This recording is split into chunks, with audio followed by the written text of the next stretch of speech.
E hoje o programa Mulheres.com fala sobre aposentadoria. No bloco anterior você teve a oportunidade de saber sobre algumas mudanças, né, que estão valendo desde ontem. Lembrando, né, podem ocorrer mais mudanças durante o decorrer desse ano, mas a gente vai sempre atualizar o nosso público. A gente recebe Léo Viana, ele é advogado e professor de Direito Previdenciário e Constitucional, a quem mais uma vez a gente agradece a gentileza da presença. Muito obrigada, viu, doutor? Esclarecendo, então, a dúvida do nosso público, Divonete da Silva Lima, de Guarulhos, São Paulo. Tati, cuidei da minha sogra até o dia do seu falecimento. Gostaria de saber se eu poderia ficar responsável para receber a pensão que a sogra recebia. É possível recorrer? Perfeito. Não, infelizmente não.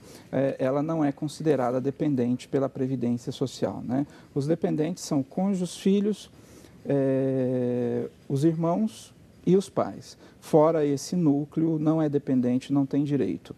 Ela, na verdade, a pessoa que faleceu já estava recebendo uma pensão de um segurado, então isso não se transmite mais adiante, né? Cessa aí. Perfeito. Maria Lúcia Parreira, de Guaraciaba, Minas Gerais. Sou pensionista e pago INSS há 15 anos. Nesse ano eu vou completar 60 anos de idade. Tenho direito a me aposentar? Lembrando, então, ela paga o INSS há 15 anos e ela vai completar 60 anos. Perfeito. Nesse caso, sim, porque a carência mínima para o benefício é 180 meses, traduzindo de outra forma, 15 anos, né, se ela não tiver nenhuma interrupção, 15 anos e 60 anos de idade, ela tem direito à aposentadoria por idade do trabalhador urbano, né? Perfeito. Perfeito. Meire Milani, de Tietê, São Paulo. Gostaria de saber sobre a aposentadoria pelo talão de notas de um sítio.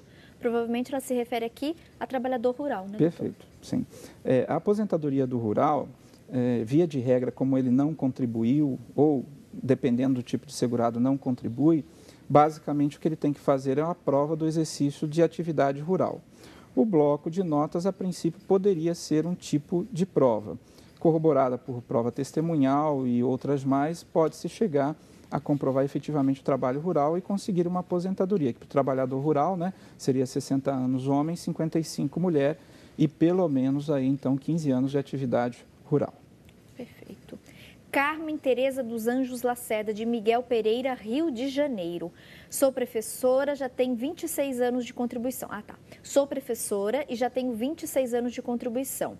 Porém, um período da vida eu contribuí não como professora, uma outra função. Posso me aposentar? E aqui ela diz aqui, aposentadoria de 25 anos. A aposentadoria de 25 anos é a aposentadoria exclusiva da professora que exerceu atividade no magistério infantil, fundamental e médio ao longo de todo esse período, os 25 anos. Se ela tem, dentro desses 26 anos, mais de um ano, ou seja, se ela tem pelo menos 2 ou 3 anos que não seja de atividade de magistério, ela não poderá se aposentar como professora. Se desses 26, 25 exatos forem como professora no ensino infantil, fundamental e médio, ela poderá se aposentar. Se não, aí ela vai ter que esperar chegar aos 30 anos para poder se aposentar como qualquer trabalhador, porque essa aposentadoria é para beneficiar mesmo o professor, reconhecendo a atividade do professor como uma atividade mais desgastante, né? Perfeito. Falando em professor, a Márcia Florencio Takahashi escreveu para a gente. Tati, gostaria de saber se as regras de aposentadoria também valem para servidor público estadual. A gente até falou de algumas mudanças no bloco anterior. Vale para servidor público estadual? Sim, essas mudanças que nós tivemos agora, basicamente elas são para o regime geral de previdência social, que é o INSS, para os trabalhadores da iniciativa privada, e mudou alguma coisa no regime próprio dos servidores públicos federais. As regras que a gente acabou de falar em relação a valor, né, e dependentes, valem também para o servidor público federal. Pode ser que isso venha a repercutir também nos sistemas previdenciários estaduais. Por quê? Porque existe uma lei federal que estabelece que os regimes dos funcionários públicos estaduais e municipais devem obedecer mais ou menos as mesmas regras do regime dos funcionários públicos da União. Então, já existia até um certo entendimento a respeito disso, mas muito provavelmente as leis estaduais e municipais também terão que mudar para se adequar a essa nova legislação federal. Mas sempre deixando em aberto, né? Essas medidas provisórias precisam ser aprovadas pelo Congresso Nacional. Perfeito. Né? A gente recebeu também a Aline Alves participando conosco. Tati, minha mãe trabalha desde 99 como doméstica, porém ela foi registrada somente há 5 anos atrás. Ela também pagou por conta própria 2 anos e meio. Então ela tem um total de 7 anos, mais ou menos, de contribuição nesse período.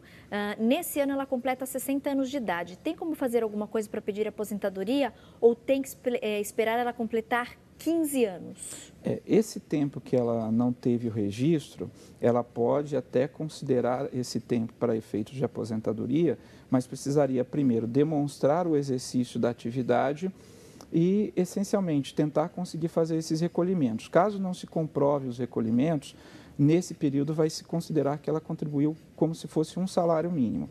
Então, ela precisa provar o exercício dessa atividade sem registro, né, para contar esse tempo que ela não tem registrado. E aí mas como recibo doméstico, que ela recebeu, vale? Recibo, prova testemunhal, precisa pelo menos um início de prova material. Ok. Horário, caso ela tenha algum caderno onde ela anotava o horário que ela entrava. E aí ela vai precisar ter pelo menos os 180 meses ou 15 anos para poder se aposentar por idade urbana aos 60 anos de idade. Perfeito. Regina Betim também participou pelas redes sociais. Boa tarde. Ela até brinca aqui, não precisa falar a idade, mas eu vou ter que falar para a gente poder te informar melhor, tá bom, minha linda? Tati, gostaria de tirar uma dúvida. Trabalho com artesanato e pago o INSS. Quanto tempo eu preciso contribuir para me aposentar?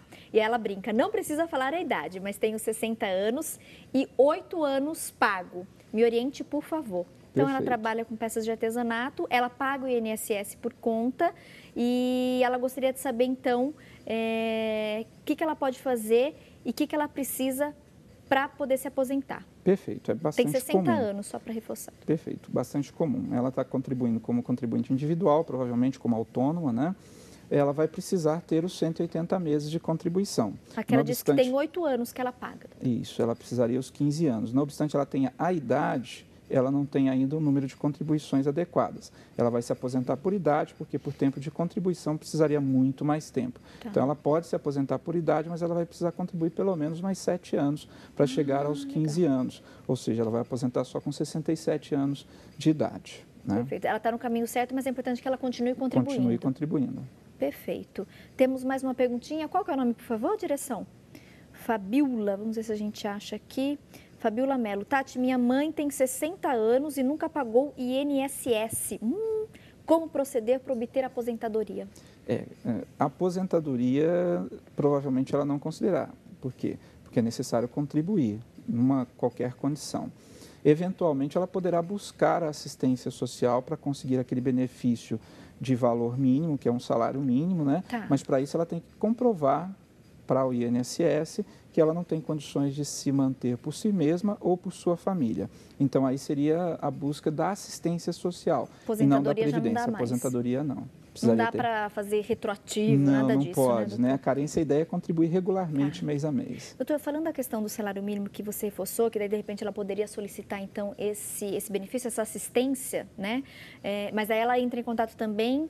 Vai no INSS, na agência do INSS da cidade dela. Vão fazer uma investigação social para saber qual é a condição econômico-social dela, para saber se ela tem direito ao benefício. Certo. E a Cleusa Maria perguntou o seguinte, Tati, se o dependente só vai ter direito a 50% da pensão, que foi o que nós comentamos da mudança no bloco anterior, como fica a situação de quem ganha somente um salário mínimo? Vai receber só a metade? Não, o benefício básico da Previdência é um salário mínimo. A Previdência não paga menos que um salário mínimo. Okay. A não ser que seja dividida a cota, se forem, por exemplo, 2 dependentes, aí você vai dividir em 2 cotas. Né? Mas lembrando que o caso aí, se eu tiver apenas um dependente, será 60%, porque parte de 50% mais 10% para cada dependente. Então, aí seria 60%. Tá. Agora chegou uma perguntinha do Paraná por telefone, doutor, lá da cidade de Colorado, tá Brasil ligado. inteiro, estão ligados. Maria José Vaz de Lucena. O esposo dela se aposentou por tempo de serviço e recebeu, em outubro de 2013, a primeira parcela da aposentadoria. Perfeito. Desde março de 2014, ele aguarda pelo acúmulo. Em torno de quanto tempo mais ele vai demorar para poder receber esse acúmulo? Perfeito. Na verdade, aqueles valores que ficaram atrasados, isso não é muito comum de acontecer. O INSS, mais recentemente, tem se tornado mais ágil nessa concessão, mas a ideia é que o primeiro pagamento se ocorra dentro de 45 dias. Eventualmente, esse valor atrasado pode ter ficado num valor razoável e aí passa por uma auditagem. Mas isso também aí, dependendo da situação, não é para demorar mais do que 40, 50 dias, né? Então, assim, ela precisaria voltar ao INSS e verificar exatamente o que está acontecendo. Não é natural demorar muito tempo, né? Mais uma perguntinha. Luciana Santos Mota, agora pelo Facebook. Tati, meu pai faleceu há 2 meses e já tinha vencido a aposentadoria. Aí ela comenta, e ele recebia o auxílio do idoso. Como fica a situação? Então, o pai faleceu há 2 meses. Aí ela comenta, já tinha vencido a aposentadoria e ele recebia auxílio do idoso. Provavelmente ela deve estar falando de assistência social ao idoso, né? Porque a aposentadoria, ela não vence, a não ser que seja aposentadoria por invalidez e a pessoa seja considerada apta para voltar ao trabalho. Então, todas as aposentadorias, em tese, são definitivas. Então, me parece que ela não está falando de aposentadoria. Ou será auxílio-doença, porque ele estava inválido, alguma coisa dessa natureza, e novamente passou por uma perícia, entendeu-se que ele recuperou a capacidade para o trabalho, certo. Ou se trata de um benefício assistencial. Mas esse também, vamos assim dizer, ele permanece enquanto a pessoa estiver naquela condição de hipossuficiência social, ou seja, não tem condições de se manter ou de ser mantido pela sua família. Mas aí, no caso dos filhos, como ele veio a falecer, os filhos não têm nenhum benefício. Se for benefício assistencial, ele não se transmite, nem para o cônjuge, nem para os filhos. Perfeito. Aí, se os filhos necessitarem, nesse caso, só se tiverem uma deficiência física ou mental, para poderem buscar, porque esse benefício é do idoso, né? Mas precisaria esclarecer um pouco melhor o que tipo de benefício que ela está. Os dados. E eu vou fazer o seguinte, então, turminha, você que está em casa, de repente, quer também fazer a sua pergunta, nós temos o e-mail, tá bom, do Dr. Lael, vocês podem enviar para ele, é laelviana, tudo junto, @uol.com.br. O contato está no vídeo, anote. Infelizmente, a gente também não conseguiu responder todas as perguntas que chegaram, mas eu estou muito feliz, a participação foi muito significativa do Brasil inteiro e nós vamos novamente guardar as perguntinhas que não puderam ser esclarecidas ao vivo, disponibilizamos o contato direto do doutor para quem tem uma certa urgência na resposta e no mês que vem a gente aguarda então o doutor Lael para a gente falar mais sobre a aposentadoria. Eu acho que vale a pena a gente abrir mais espaço no programa para tratar sobre esse assunto, a prova está aqui, né? Perfeito. Esse grande número de participações. Então, a gente vai trazendo, sim, esses dados para vocês. Doutor Lael, muito obrigada, então, viu, pela presença hoje e até uma próxima oportunidade. Obrigado pela oportunidade de poder ajudar esclarecendo aí a nossa coletividade. Uma ótima semana para você. Boa tarde. Obrigado para você também.